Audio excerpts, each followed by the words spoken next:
بسم اللہ الرحمن الرحیم۔ السلام علیکم۔ وہ عظیم سلطان جس سے آج بھی سارا ہندوستان ڈرتا ہے۔ ایک رات سلطان محمود غزنوی کو کافی کوششوں کے بعد بھی جب نیند نہیں آئی تو اپنے غلاموں سے کہنے لگے، لگتا ہے کہ آج کسی مظلوم پر کوئی ظلم ہوا ہے، تم لوگ گلیوں میں پھیل جاؤ اور اگر کوئی فریادی نظر آئے تو اسے میرے پاس لے آؤ۔ تھوڑی دیر بعد وہ سب واپس آ کر کہنے لگے، سلطان ہمیں کوئی بھی فریادی نہیں ملا، آپ آرام سے سو جائیں۔ سلطان کو جب پھر بھی نیند نہیں آئی تو وہ کپڑے بدل کر خود محل سے باہر نکلا۔ محل کے پچھواڑے میں حرم سرا کے نزدیک انہیں کسی کی فریاد سنائی دی، اے اللہ، سلطان محمود اپنے مصحابوں کے ساتھ محل میں عیش و عشرت کی زندگی گزار رہا ہے اور محل کے عقب میں مجھ پر یہ ظلم توڑا جا رہا ہے۔ سلطان نے کہا، کیا بات کر رہے ہو؟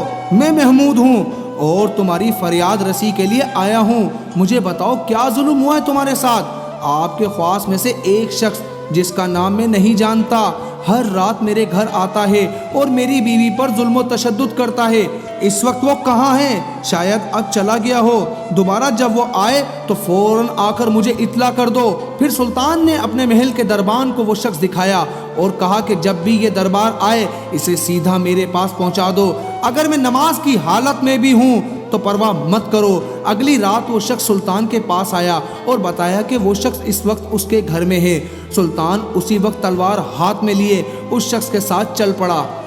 جب اس کے گھر کے قریب پہنچا تو اس سے کہا کہ گھر کے سارے چراغ بجھا دو، پھر اندھیرے میں ہی اس کے گھر میں گھس کر اس شخص کا سر تن سے جدا کر دیا۔ پھر سلطان نے حکم دیا کہ چراغ روشن کر دو۔ اس شخص کا چہرہ دیکھا اور سجدے میں گر پڑا۔ پھر گھر کے مالک سے کہا، اگر کچھ کھانے کو ہے تو لے آؤ، مجھے بہت سخت بھوک لگی ہے۔ آپ جیسا سلطان مجھ غریب کے گھر کا کھانا کھائے گا؟ جو کچھ بھی ہے لے آؤ۔ وہ شخص ایک سوکھی روٹی اٹھا لایا جسے سلطان نے بڑی رغبت سے کھایا۔ وہ شخص سلطان سے پوچھنے لگا کہ چراغوں کو بجھانا، سجدہ کرنے اور روٹی طلب کرنے کے پیچھے آخر کیا ماجرا ہے؟ سلطان نے فرمایا، میں نے جب تمہاری داستان سنی تو سوچا کہ میری سلطنت میں ایسا ظلم کرنے کی ہمت صرف میرے کسی بیٹے کو ہو سکتی ہے۔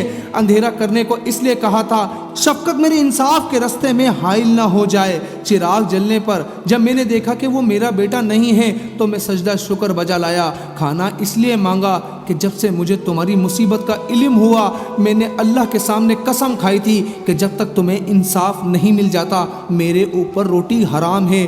اس وقت سے اب تک میں نے نہ کچھ کھایا تھا اور نہ ہی کچھ پیا تھا۔ آج کل کے حکمران، اس سے آگے میں شاید کچھ کہہ نہ سکوں۔ اپنی رائے کمنٹ باکس میں ضرور دیجیے گا، اور اگر اب تک آپ نے ہمارا یوٹیوب چینل سبسکرائب نہیں کیا تو ہمارا یوٹیوب چینل سبسکرائب کرنا مت بھولیے گا۔ السلام علیکم ورحمۃ اللہ وبرکاتہ۔